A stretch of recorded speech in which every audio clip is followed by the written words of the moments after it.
Throughout American history, a chilling pattern has emerged, one that has haunted the highest office in the land. Could it be a coincidence, or is there something more sinister at play?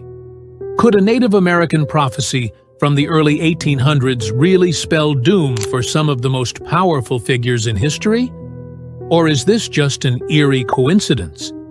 From assassinations to sudden illnesses, these eerie events have been linked to a mysterious curse with roots in a legendary Native American battle. But is this Curse of Tippecanoe just a historical myth? Or is there truth behind the legend?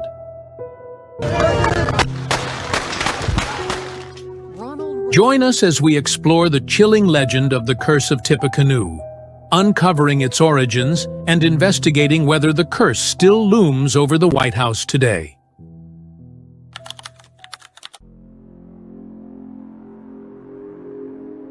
It all started with the Battle of Tippecanoe, which took place on November 7, 1811, near present-day Lafayette, Indiana. It was a conflict between American forces, led by Governor William Henry Harrison of the Indiana Territory, and Native American warriors associated with Shawnee leader Tecumseh and his brother Tenskwatawa, who was known as the Prophet. The roots of the battle lay in growing tensions between the United States and Native American tribes in the Northwest Territory. Tecumseh, a charismatic Shawnee leader, sought to unite various tribes into a confederation to resist American expansion into their lands.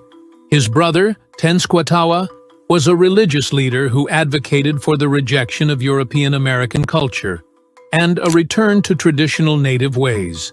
Together, they established a settlement called Prophetstown at the confluence of the Wabash and Tippecanoe rivers, which became a center of resistance against American encroachment.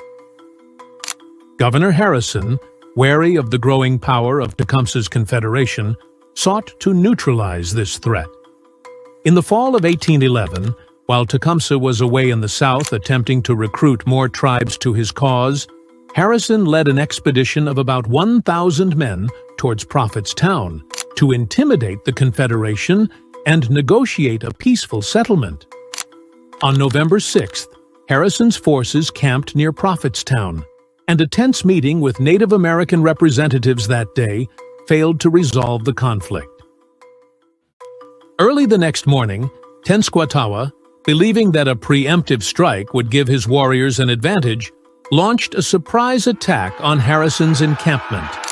The native warriors attacked just before dawn, attempting to exploit the element of surprise. However, Harrison's men were well prepared, having arranged their camp in a defensive position and kept sentries on alert. The battle was fierce and chaotic, fought in darkness and confusion. The native warriors, inspired by Tenskwatawa's promises of victory and invulnerability, charged repeatedly at the American lines, but were repelled each time. Despite initial success in penetrating the American camp, they were eventually driven back by Harrison's forces, who regrouped and launched a counterattack. By dawn, the native warriors began to withdraw, their ammunition running low and the element of surprise lost. Harrison's troops held their ground, and after a few hours of fighting, the native forces retreated to Prophetstown. The battle ended with a victory for Harrison's forces, though both sides suffered casualties. The Americans lost about 62 men, with around 126 wounded, while the Native American casualties were harder to estimate but believed to be fewer. Following the battle, Harrison's men burned Prophetstown, destroying the food supplies and houses, which dealt a significant blow to the Native American resistance. The defeat at Tippecanoe weakened Tecumseh's confederation and diminished his influence, especially among tribes hesitant to join his cause. During the War of 1812, Harrison further reinforced his anti-indigenous reputation when he defeated the British and the tribes that aided them in the Battle of the Thames. This additional defeat and the loss of more land to the American government is what drove Tecumseh's brother, Tenskwatawa, to place a curse of death on all future U.S. presidents elected in years, ending in a 0.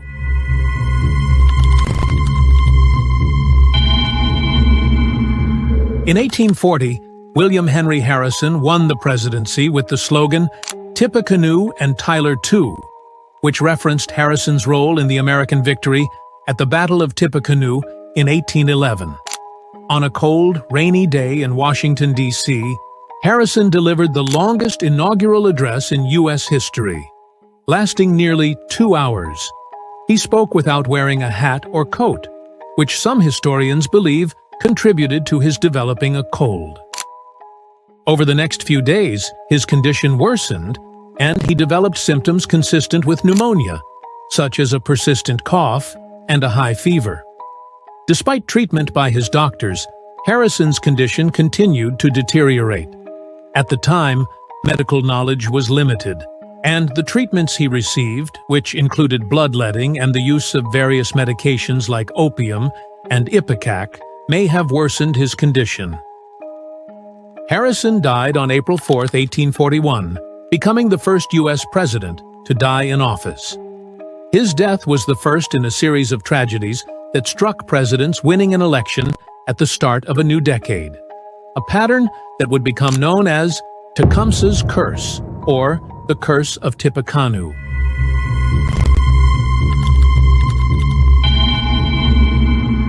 Abraham Lincoln was elected in 1860 as the first person to run under the Republican Party. On the evening of April 14, 1865, Lincoln and his wife, Mary Todd Lincoln, went to see the play Our American Cousin at Ford's Theater. They were seated in a special box above the stage. During the third act of the play, John Wilkes Booth, who had plotted to assassinate Lincoln as part of a broader conspiracy to revive the Confederate cause, entered the box. He approached Lincoln from behind and shot him in the back of the head with a .44 caliber Derringer pistol. After shooting Lincoln, Booth jumped from the box to the stage, breaking his leg in the process. He shouted, "Sic semper tyrannis," Latin for "thus always to tyrants," the motto of Virginia, and fled the theater, escaping into the night.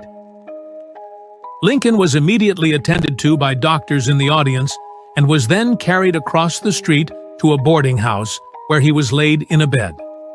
Despite the doctor's efforts, the bullet had caused severe brain damage, and Lincoln never regained consciousness. He died the next morning, on April 15, 1865, at 7:22 a.m.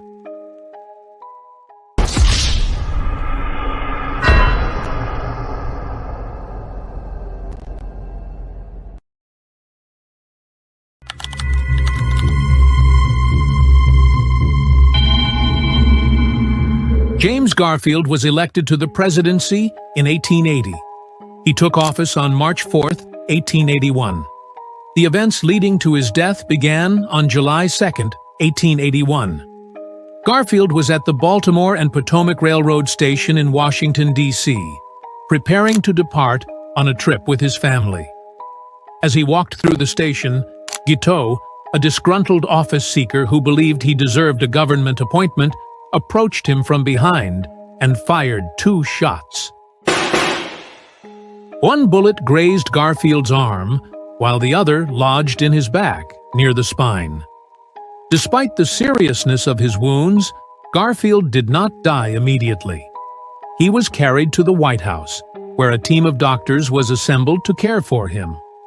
Unfortunately, the medical practices of the time were not as advanced as they are today. The doctors repeatedly probed Garfield's wound with unsterilized fingers and instruments, attempting to locate the bullet. These efforts introduced bacteria into the wound, leading to severe infections and sepsis. Garfield endured a painful and debilitating ordeal over the next few weeks, with symptoms including fevers, chills, and an inability to keep down food. His condition fluctuated, but he gradually weakened due to infection, malnutrition, and the effects of the bullet wound. On September 6, 1881, in an attempt to provide some relief, Garfield was moved from Washington, D.C. to a seaside cottage in Elberon, New Jersey, in the hopes that the fresh air and cooler climate would improve his health. However, his condition continued to deteriorate. On September 19, 1881, Garfield suffered a massive heart attack, or possibly a ruptured splenic artery aneurysm caused by the infection, and died later that evening.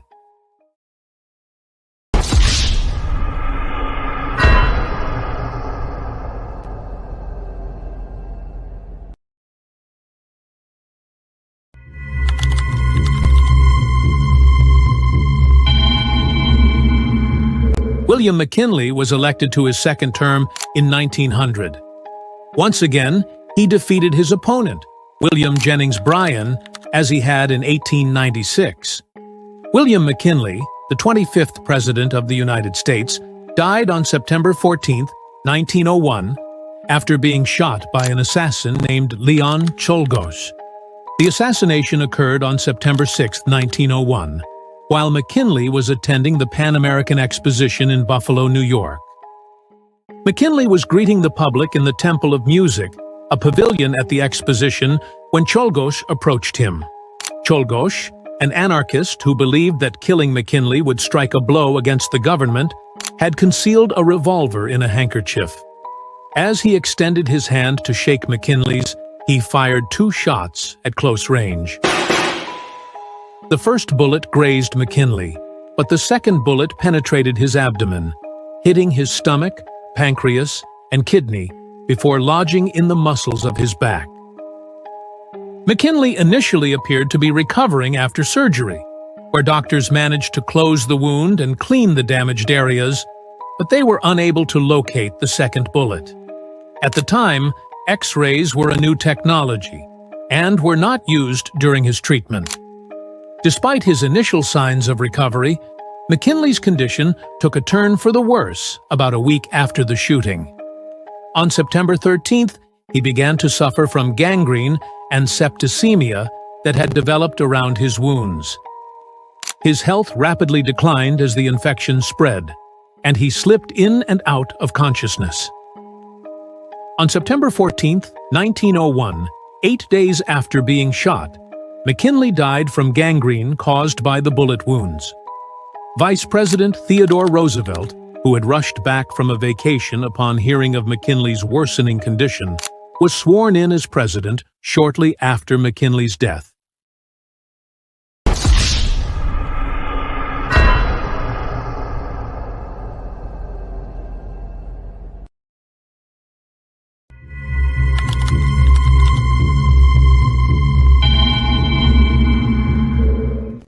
Warren G. Harding, elected in 1920, is widely known as one of the worst presidents of all time. Scandals such as the Teapot Dome and others marred his presidency.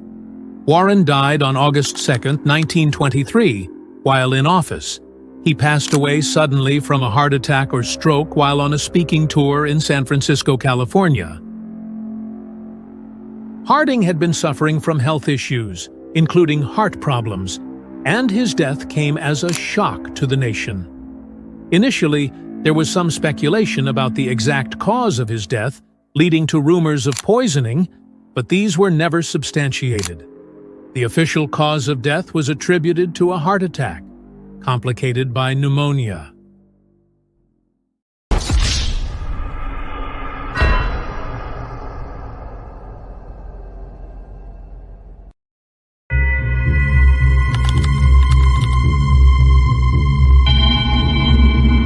Franklin Roosevelt was elected to his third term in 1940. He would be elected again in 1944. His presidency began in the depths of the Great Depression and ended shortly after the fall of Hitler in World War II. He passed away from a cerebral hemorrhage at his retreat in Warm Springs, Georgia.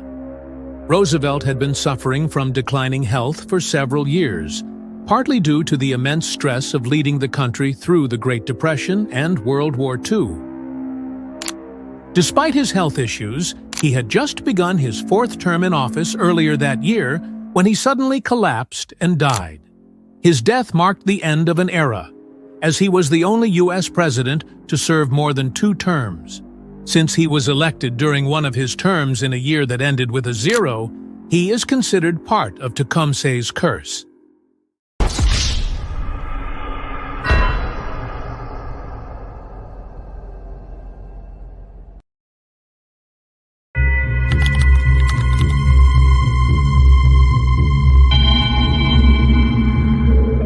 John F. Kennedy, the 35th President of the United States, elected in 1960, was assassinated on November 22, 1963, in Dallas, Texas.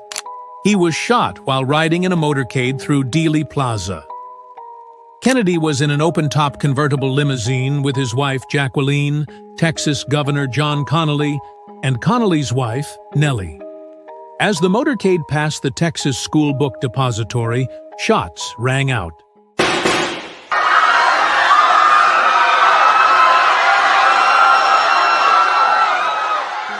Kennedy was struck by 2 bullets. The first bullet hit him in the upper back and exited through his throat, and the second fatal bullet struck him in the head. Governor Connally was also wounded by the first shot, but survived. The shots were fired by Lee Harvey Oswald, who was positioned in a 6th-floor window of the Texas School Book Depository. Kennedy was rushed to Parkland Memorial Hospital, where doctors attempted to save him, but he was pronounced dead about 30 minutes after the shooting. Oswald was captured later that day, but was killed 2 days later by nightclub owner Jack Ruby while being transferred from the city jail to the county jail, which prevented him from standing trial.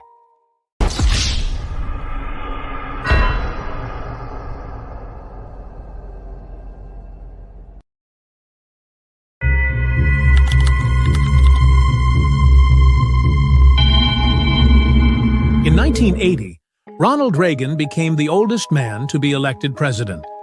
This actor-turned-politician also suffered highs and lows during his 2 terms in office. He is seen as an important figure in the breakdown of the former Soviet Union. However, his presidency was tarnished by the Iran-Contra scandal. On March 30, 1981, John Hinckley attempted to assassinate Reagan in Washington, D.C. Ronald Reagan was 2 months. Reagan was shot, but was able to survive with quick medical attention. Reagan was the first to foil Tecumseh's curse, and, some hypothesize, the president who finally broke it for good.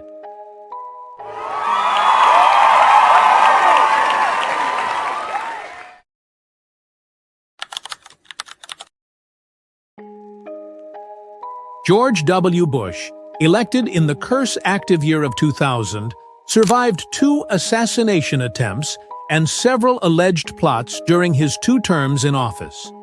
The next president elected in a year, ending in 0, is Joe Biden, elected in 2020. While some devotees of the curse suggest that the assassination attempts themselves were Tecumseh's work, every president since Nixon has been the target of at least one assassination plot. Take a look at what happened. These events led many to believe that the curse had either been broken or never existed in the first place, dismissing it as mere coincidence. The breaking of the curse is often attributed to advances in medical care, improved security measures, and perhaps just the randomness of history. Reagan's survival after the assassination attempt, in particular, was seen as a turning point, signaling an end to the eerie pattern that had plagued U.S. presidents for over a century.